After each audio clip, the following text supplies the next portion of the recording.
Marvin, congratulations on a very dominant victory. I know you haven't had a chance to go back and review it and watch it, but I gotta ask, like immediately after, you looked like you were a little bit frustrated, even though it was such a dominant victory. So, what are your initial thoughts on the fight? I'm like this, you know, like I expect perfection. I expect me going out and breaking the guy, and sometimes I feel a little bit short of my expectation, but that short is still like a great performance, you know, like a very dominant performance. And yeah, I mean, you know, going in, the game plan was, you know, we knew like he's really wild, and he either really like away or he either jumps in, and that gets him to smother himself a lot and close the distance and end up in the clinch. And I was like, man, like, you know, if he does do that, then there's not much of a point for me to get off the clinch and risk like short elbows, and because he throws those kind of things when I have such an advantage in the wrestling. So that would happen really, you know, I was going out, I was feeling comfortable staying in there, and then he just throwing himself in, and he's just there.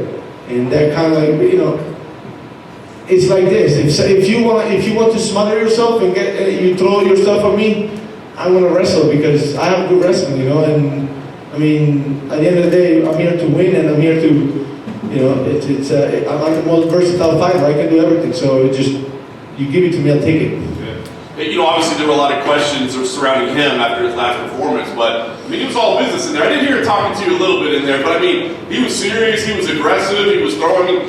Was he what you expected, or did he surprise you? Yeah, no, I knew he was. You know what? Like I was a little bit. I did not expect him to be that solid. I thought he would fade out, and I knew I had him kind of hurt between second and third. He was staying on the stool a little bit, like even at the doctor. He kind of said, like the doctor kept asking him, "Can you see me?" Like, yeah, I can see, but he wasn't too sure of it. But then he kept going, and he kind of regarded himself. He definitely had more sense of urgency. He learned that from his last fight.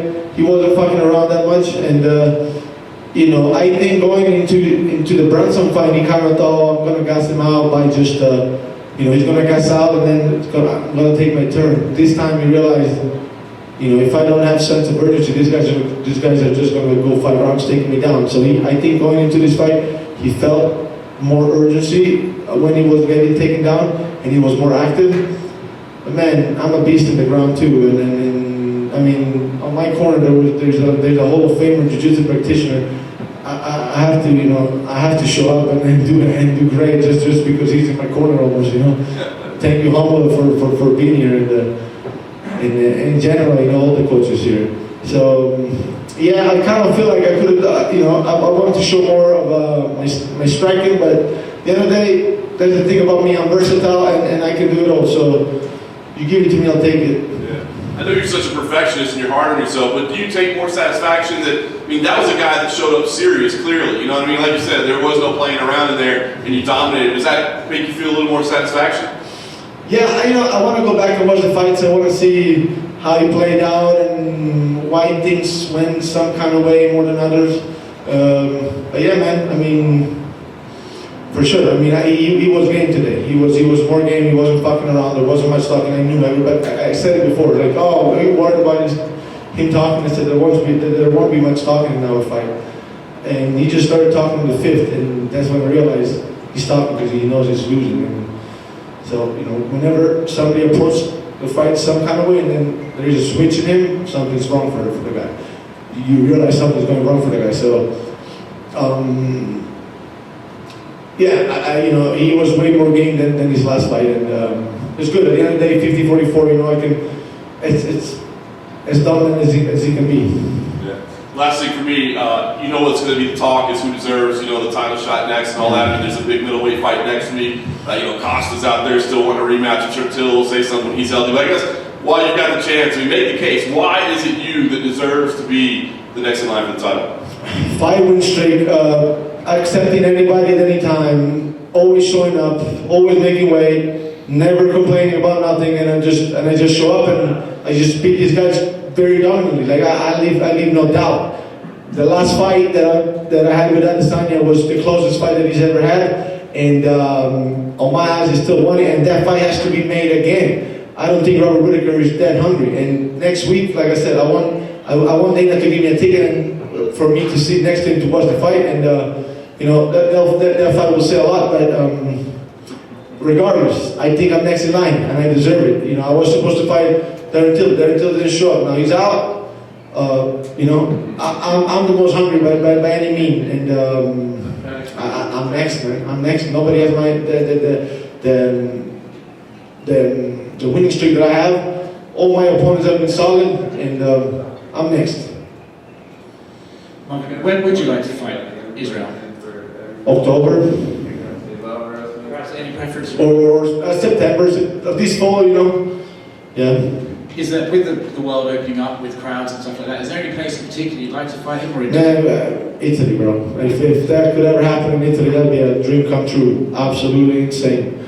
First ever Italian to bring the UFC to Italy, fighting for the title. That's out of. It's insane if that could come to fruition. With Kevin tonight, obviously your grappling ability was markedly better than his, but were you surprised that on the commentary they're saying he was missing some of the basics, he wasn't trying to separate the hands and stuff like that? Were you surprised, or was that your own strength? No, because I knew, like, he's not, like, he thinks strikes more than technique in there. He thinks to just create openings to strike, to cut you, to get you clean with shots. He doesn't, I mean, he had way more sense of urgency, but, you know, if you don't know things, you cannot just learn it overnight. He does, his game is not really, like, scrambling to get back up, not too much. He's just, he stays there looking for big shots. He tried to flex you out, so maybe you posture up and then boom, he catches you with something big, you know? So now I wasn't, you know, I was kind of expecting that. Like I said, he came more game than what I thought, but I'm game all the fucking time, so no problem. Do you think because he fights so frequently, do you think it would actually be better for him to stop, take some time and try and learn before just taking fights? I don't know, bro. He needs to know that. But I mean, yeah, you know, 2 losses, he has to address that and make some adjustments if I was him. But he's a wild guy, you know, so I don't know.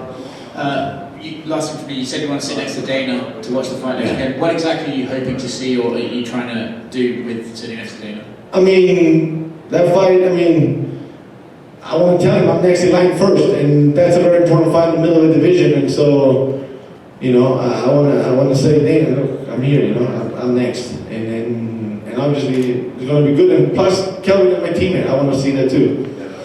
Last one. Anything else? Okay, thank you. All set. Thank you guys.